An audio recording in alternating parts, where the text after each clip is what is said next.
감사합니다. 이 고백이 우리의 고백으로, 우리 모두의 고백으로 하나님 앞에 그렇게 들려지기를 원합니다. 제가 부교역자로 사역할 때 담임 목사님께서는 이렇게 한 달 혹은 1년 그 설교 제목을 미리 이렇게 주시는 경우가 있어요. 그러면 이제 그 설교의 제목들 본문을 가지고 뭐 여러 가지 이제 준비들을 하는데, 그 가운데 하나가 이제 찬양대도 이렇게 그 설교의 그 1년치 제목을 가지고 그 설교 제목과 맞는 찬양들을 이렇게 준비해서 하시는 때가 있거든요.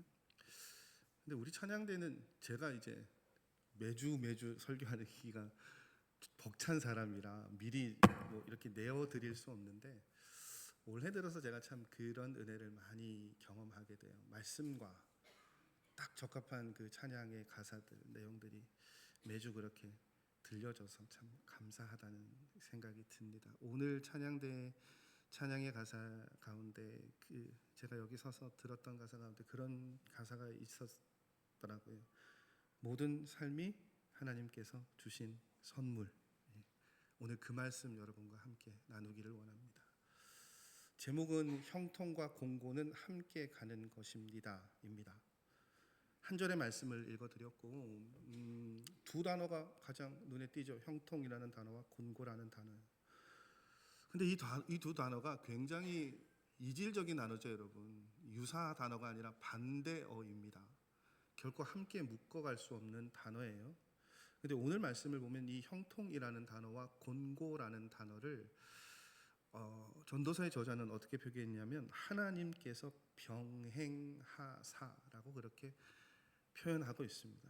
이 말은 결국 뭐냐면, 하나님께서 우리 인생 가운데요, 형통이라는 삶의 순간과 곤고라는 삶의 순간을 어떻게 해요? 어느 특정한 사람에게 하나만 몰아서 주시는 게 아니라 우리의 모든 삶은 다 형통과 곤고가 서로 어떻게 해요? 뒤섞여 살아가고 있다는 것이죠. 그걸 확인할 수 있는 가장 좋은 계절이 저는 이 추석의 명절인 것 같아요. 흩어져 있는 가족들 만나시면 어떠십니까, 여러분?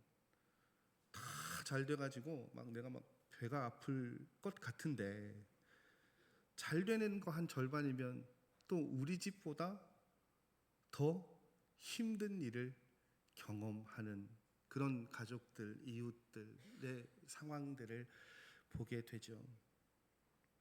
정말 다 어렵고 힘들 것 같은데, 또 그 가운데 우리가 생각하지 못했던 형통한 것, 또 순탄한 그런 삶의 순간들을 고백하는 가족들의 이야기들을 보게 됩니다.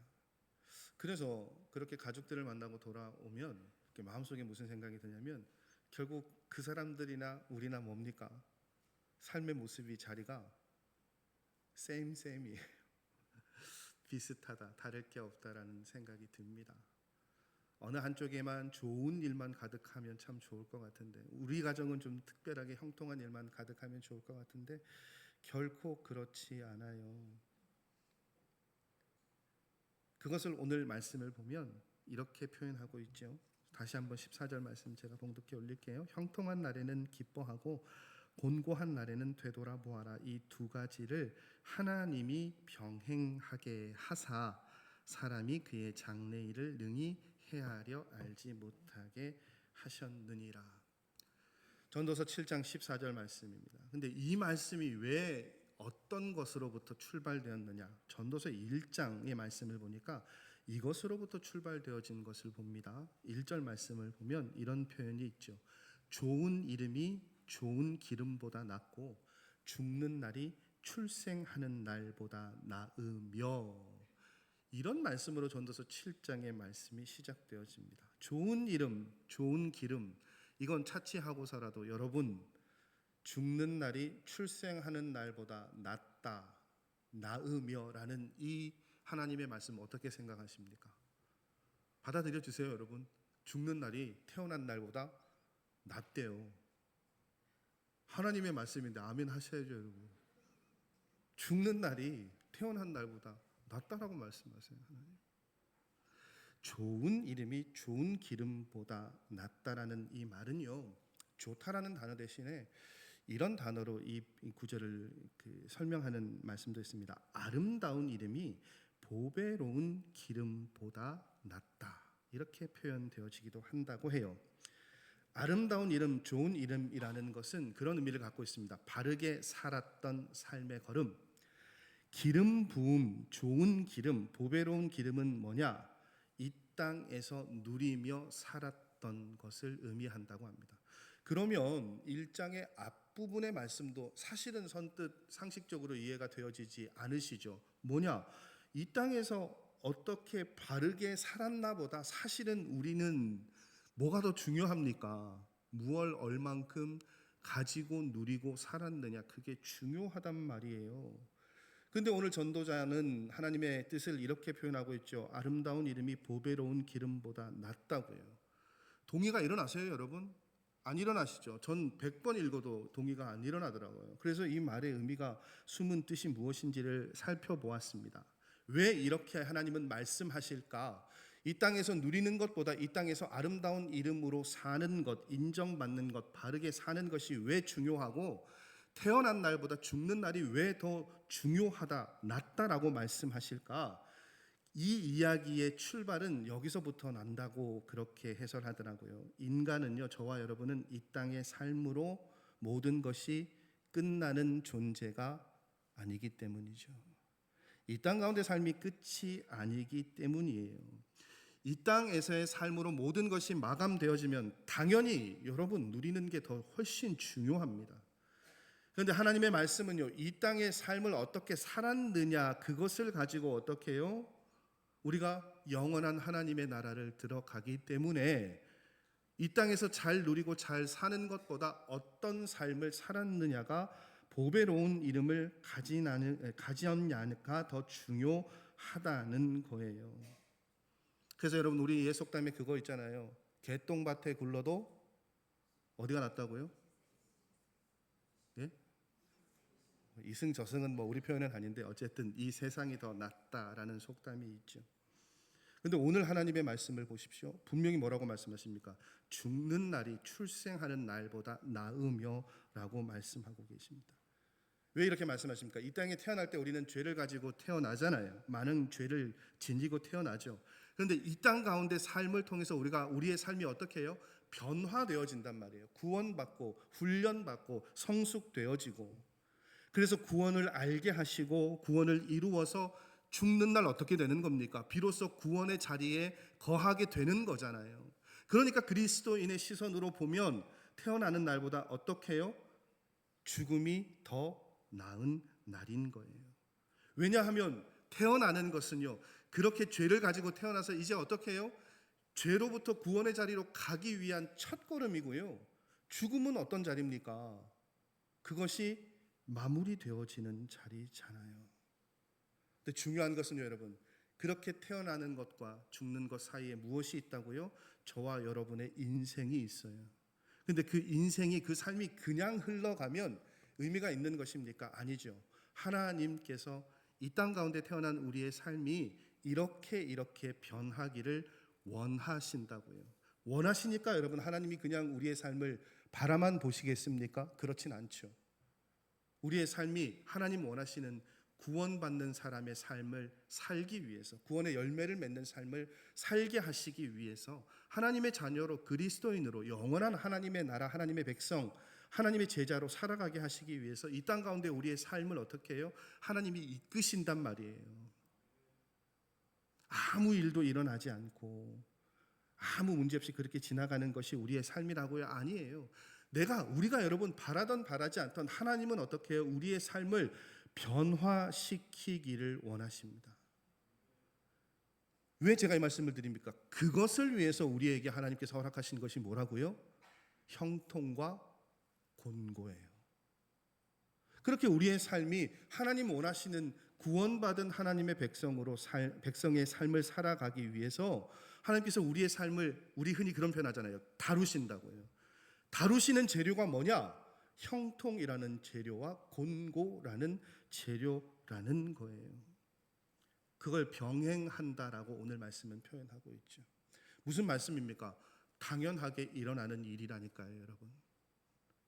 내 삶이 늘 모든 것이 형통하면 좋겠는데 뜻하지 않은 어려움의 때를 우리가 만나게 돼요. 어려움이 때가 계속 될 것만 같은데 어떻습니까? 또 그 상황 가운데 그것을 뒤집어내는 일들이 일어나게 된단 말이죠. 그걸 쉽게 그렇게 표현할 수 있잖아요. 좋아졌다가 어려워졌다가. 여러분, 우리의 삶의 모습이 그렇지 않습니까? 사람과 사람 사이의 관계가 그렇죠. 삶의 자리가 그렇죠. 가족이 그렇죠. 여러분, 저를 이제 8년 동안 보셨잖아요. 한결같이 제가 좋아 보이십니까? 거짓말하지 마십시오. 제가 그러시지 않을 걸 알아서 바로 대답했습니다. 그럼 제가 여러분을 볼 때는요, 파도가 치지 않겠습니까? 좋았다가 어려웠다가 힘들었다가 한없이 야속했다가 뭐 여러 가지 그 일들이 있잖아요. 무슨 이야기예요? 좋을 수가 없다니까요. 늘 좋을 수가 없어요. 늘 힘들면 여러분 어떻게 삽니까? 살아갈 수가 없어요. 그걸 하나님 그렇게 말씀하시잖아요. 형통과 곤고가 하나님이 병행하셨다라고요. 이 땅 가운데 저와 여러분의 삶은 형통한 삶과 곤고한 삶이 함께 있다고 말씀하고 계시죠. 그럼 이제 중요한 것은요, 하나님께서 허락하신 그 형통이라는 삶의 자리, 곤고하다는 삶의 자리를 우리가 어떻게 받아들여야 하느냐. 오늘 전도자의 이야기는 뭡니까? 그걸 이런 의미로 하나님께서 이렇게 주셨으니 어떻게 하라고 이야기하고 있어요. 그걸 회피하거나 모른 채 하거나 못 본 채 하지 말고 어떻게 해요? 받아들여야 한다고요. 형통을 피해서도 안 되고 곤고한 자리를 피해서도 안 된다라고 오늘 전도서의 저자는 이야기하고 있습니다. 왜요? 앞서 쭉 얘기한 것의 서사의 중심은 뭡니까? 두 가지 다 저와 여러분의 삶 가운데 필요한 것이라고 하나님 말씀하신다니까요. 좋은 것만이 아니라 때로는 곤고한 것들도 필요하다고 하나님 말씀하고 계세요. 그래서 그러한 것들이 우리의 삶을 다가올 때 우리가 어떻게 해요? 외면할 것이 아니라 그것들을 바라보고 직시할 수 있어야 되고요. 그것들을 하나님의 뜻으로 맞이할 준비가 필요하다는 것이죠. 여러분, 지금까지 형통한 때 모든 것이 좋았을 때 여러분 어떻게 반응하셨습니까? 오늘 전도서의 저자는 형통한 날에 뭐 하라고 이야기합니까? 기뻐하라고요. 형통할 때는 기뻐해야 돼요. 왜 이렇게 이야기하느냐? 그 형통을 누가 주셨기 때문에요. 하나님이 주셨거든요. 그러니까 어떻게 해요? 기뻐해야 되는 거예요. 근데 그것을 하나님께서 주신 것이라 여기지 않으면 형통할 때 어떤 삶의 모습을 드러내는 사람들이 있습니까? 교만한 사람들 있죠. 자만한 사람들 있죠. 이게 내가 잘한 것이다, 나 때문이다 라고 그렇게 생각하게 된단 말이죠. 여러분, 그렇게 되면 어떻게 될까요? 그렇게 교만하게 되면요, 넘어집니다. 기억하셔야 될 게 뭐라고요? 형통을 누가 주셨다고요, 여러분? 하나님이 주셨어요. 그래서 이어지는 전도자는 뭐라고 이야기합니까? 그 형통의 때를 만났을 때 기뻐하라고 이야기하죠. 근데 이 단어가 생략되어진 것 같아요. 어떤 단어냐? 하나님 앞에서 기뻐하는 것. 그걸 전도자는 지금 이야기하고 있습니다. 곤고한 날에는 무엇을 하라고 말씀하고 계십니까? 생각하라고 말씀하고 계시죠. 여러분, 어렵고 힘든 일이 닥쳐왔는데 생각할 겨를이 있습니까? 뭘 생각합니까? 그런데 하나님의 말씀은 곤고의 때가 오면 생각하라고 말씀하고 계세요. 무엇을 생각하셔야 될까요, 여러분? 고난의 때, 고통의 때. 여러분, 고 오카노 목사님이 쓰신 고난에도 유익이 있다, 고통에도 뜻이 있다라는 그 책을 보면 그 고난의 때 무엇을 생각하라고 말씀하신 줄 아세요? 그것을 이 일을 통해 나에게 주시는 하나님의 마음, 하나님의 뜻, 그걸 생각하라고요. 굉장히 어려운 일이죠, 여러분. 너무 어려운 일이에요. 그런데 그렇게 살아가면요, 그렇게 고난의 때를 마주할 때 이것을 통한 하나님의, 나를 향한 하나님의 뜻이 무엇인가를 묻게 되고 하나님의 이름을 찾고 장로님 기도해 주신 것처럼 우리가 기도하면 어떻게 됩니까? 그 삶이 고난을 통해 무너질까요? 아니요. 훨씬 더 성장하게 되겠죠. 성숙하게 되겠죠. 믿음이 더 깊어지겠죠. 이 고통을 통해서 하나님께서 나에게 무엇을 주실까를 생각할 수 있으면 여러분, 그거 정말 놀라운 믿음의 사람이에요. 그래서 여러분, 우리 인생을 뭐라고 표현합니까? 학교라고 표현하잖아요. 더더군다나 여러분, 이 학교 가운데 가장 유명한 그리스도인들이 이야기하는 학교가 하나 있죠. 어떤 학교입니까? 광야 학교. 여러분 들어보셨어요? 이스라엘 백성들의 그 40년의 그 어떻게 보면 차가움과 뜨거움이 끊임없이 널뛰듯 뛰는 그 시간을요, 광야 학교라고 표현하잖아요. 왜 여러분 그렇게 표현하고 있는 것입니까? 그 모든 시간들을 통해서 어떻게 해요? 하나님의 뜻을 찾고 하나님의 뜻을 깨달을 수 있다면 그것이 다 어떻게 우리의 삶을 세워가는 일들이 되거든요. 근데 어떤 사람은 형통의 날에도 실패를 하죠. 왜 실패합니까? 형통한 날에, 형통의 때에 하나님을 찾지 않으니까요. 어떤 사람은 공고한 날에 실패하죠. 왜요? 자신이 처해 있는 상황만이 대단해 보이거든요. 그래서 그 상황을 탈피하는데 급급하다 보니까 곤고한 날에 어떻게 합니까? 하나님을 멀리합니다. 참 어려운 그런 일인 것 같아요. 교회를 잘 다니시다가 어느 날 집사님 한 분이, 제가 부교육자 때 교회를 안 나오십니다. 2주, 3주, 한 달, 2달 전화도 안 받으시고 문자도 씹으시고 집을 찾아갔습니다. 3번을 찾아가서 결국 집사님을 만나 뵀습니다. 집사님, 왜 이렇게 연락이 안 되세요? 왜 이렇게 안 나오세요? 이유가 딱 한 가지였습니다. 가게를 하셨는데요, 망한 거예요. 못 나가겠대요, 교회를. 여러분, 저는 그 집사님을 정말 이 교구 목사로서 너무너무 의지했었어요. 너무너무 교회 일 열심히 해주셨고, 목사가 필요한 부분들 정말 부족함 없이 채워주셨고, 그래서 무슨 일만 하면 집사님을 제가 찾았었단 말이에요. 그 집사님을 제가 그 교회에서 바라본 그 횟수가 8년, 9년이 넘어가던 그때 집사님이, 목사님, 가게가 망했어요. 이제 교회 안 나갑니다. 그렇게 이야기를 하시더라고요. 곤고한 때가 되니까 어떻게 해요? 실패하게 되는 것이죠. 여러분, 하나님의 곤고한 때 하나님의 뜻을 찾는 일이 쉬운 일 결단코 아니죠. 그래서 전도서의 저자는 뭐라고 얘기합니까? 현명한 사람은, 믿음의 사람은 형통한 날, 곤고한 날에 무엇을 해야 된다고요? 하나님의 뜻을 찾을 수 있어야 된다라고 이야기하고 있습니다. 여러분, 우리가 형통할 때는 형통한 대로 하나님께서 분명히 우리에게 주시는 하나님의 뜻이 있어요. 곤고한 날에는요, 곤고한 대로요, 분명히 우리를 향한 하나님의 뜻과 계획이 있습니다. 근데 저와 여러분은 어떻습니까? 형통한 날은 형통한 대로 살고 싶어 하잖아요. 어려움의 때가 되면 빨리 그 어려움의 때를 벗어나려고 하잖아요. 그 상황에 집중하지 그것을 통해 하나님께서 무엇을 말씀하시고자 하는지 하나님의 음성에 귀를 기울이는 일들을 우리가 잘 하지 못해요. 그래서 오늘 전도서의 저자가 뭐라고 얘기합니까? 저와 여러분이 그렇게 연약한 존재이기 때문에 하나님께서 저와 여러분에게 무엇을 주신다고요? 형통과 곤고를 계속해서 주신다는 거예요. 좋았다가 나빴다가 형통했다가 곤고했다가 정신을 차릴 수 없을 그때가 되면 무엇을 할 수 있으니까요? 하나님을 바라볼 수 있으니까요. 계속 좋기만 하면요, 하나님 바라볼 수 있습니까, 여러분? 안 돼요.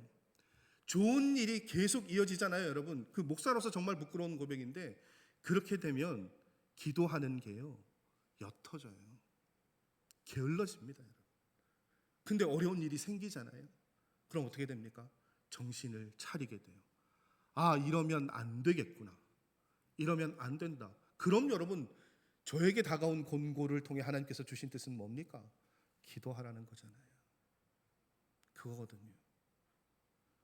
여러분, 전도서의 저자가 그렇게 이야기를 하고 있습니다. 우리가 평생 하나님 앞에서 하나님을 찾고 하나님을 의지하며 살아야 하는 존재이기 때문에 하나님께서 어떻게 해요? 우리에게 형통과 곤고를 주신다는 거예요. 여러분, 저와 여러분은 그런 존재입니다.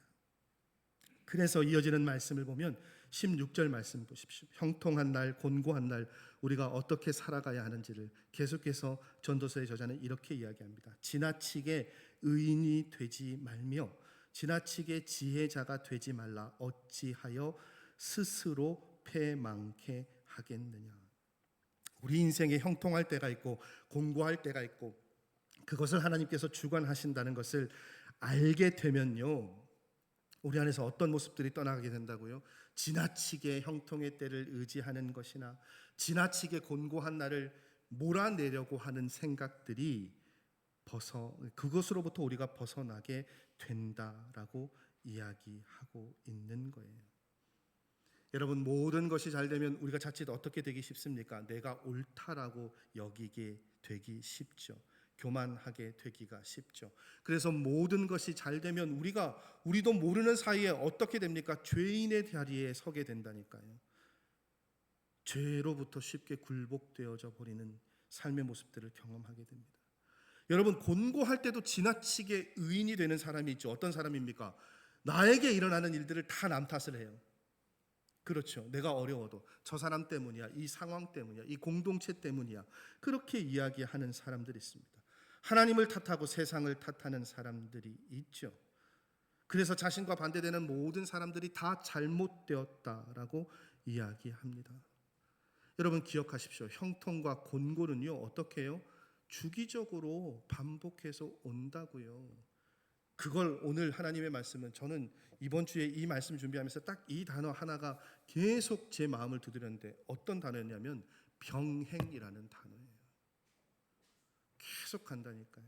근데 중요한 건요, 여러분, 그렇게 형통과 곤고가 우리 삶을 왔다 갔다 하지만 궁극적으로 우리 삶의 마지막 모습은 무엇으로 끝납니까, 여러분?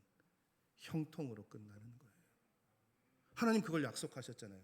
그 길을 향해서 저와 여러분의 삶을 이끌어 가실 때 어떻게 해요? 형통도 있고 곤고의 때도 있는 거죠. 여러분, 명절 연휴 기간에 제가 1승이라고 하는 그 배구 영화를 잠깐 본 기억이 있는데, 그 꼴등만 하는 팀이 그 우승팀과 딱 한 게임, 마지막 게임에서 승리하는 그걸 다룬 영화더라고요. 마지막 게임을 한 영화상으로 체감할 때 한 20분에서 30분 정도 마지막 게임을 다루던데요. 여러분, 그 게임 몇 대 몇으로 이겼겠습니까? 배구 룰을 잘 모르시죠? 3대 2로 이겼어요. 세트 스코어. 그렇게 했죠, 대부분.